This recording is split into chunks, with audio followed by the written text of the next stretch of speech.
حضرت ابو ہریرہ رضی اللہ عنہ سے روایت ہے کہ رسول اللہ صلی اللہ علیہ وسلم نے فرمایا، اللہ کے کچھ فرشتے زمین میں گھومتے رہتے ہیں اور ذکر کرنے والوں کو تلاش کرتے ہیں۔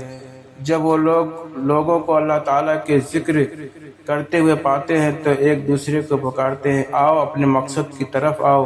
پھر وہ اپنے پروں کے ذریعے ان لوگوں کو گھیر لیتے ہیں، یہاں تک کہ آسمان دنیا تک بھر جاتے ہیں۔ پھر اللہ تعالیٰ، حالانکہ وہ سب جانتا ہے، فرشتوں سے پوچھتا ہے کہ میرے بندے کیا کر رہے ہیں؟ فرشتے عرض کرتے ہیں وہ تیری حمد، تسبیح و تکبیر بیان کر رہے ہیں۔ اللہ تعالیٰ فرماتا ہے کیا انہوں نے مجھے دیکھا؟ فرشتے کہتے نہیں، اللہ کی قسم انہوں نے تجھے نہیں دیکھا۔ اللہ فرماتا ہے اگر وہ مجھے دیکھ لیں تو کیا کریں گے؟ فرشتے عرض کرتے ہیں وہ اور زیادہ عبادت کریں گے اور تیری زیادہ تعریف کریں گے۔ پھر اللہ تعالیٰ فرماتا ہے وہ مجھ سے کیا مانگتے ہیں؟ فرشتے عرض کرتے ہیں وہ تجھ سے جنت مانگتے ہیں۔ اللہ تعالیٰ فرماتا ہے کیا انہوں نے جنت کو دیکھا ہے؟ فرشتے کہتے ہیں نہیں۔ اللہ تعالیٰ فرماتا ہے اگر وہ اسے دیکھ لے تو کیا کریں گے؟ فرشتے عرض کرتے ہیں وہ اس کی زیادہ خواہش اور طلب کریں گے۔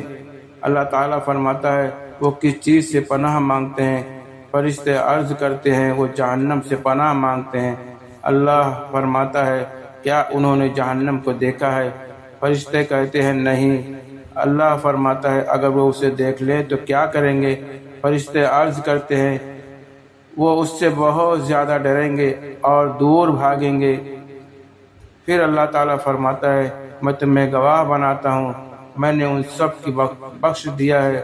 ایک فرشتہ عرض کرتا ہے ان میں ایک شخص ایسا بھی ہے جو ذکر کرنے والوں میں سے نہیں تھا، وہ کسی کام سے آیا تھا اور وہ ان کے ساتھ بیٹھ گیا۔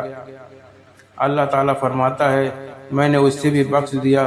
وہ لوگ ہیں کہ ان کا ہم نشین بھی محروم نہیں رہتا۔ بخاری و مسلم۔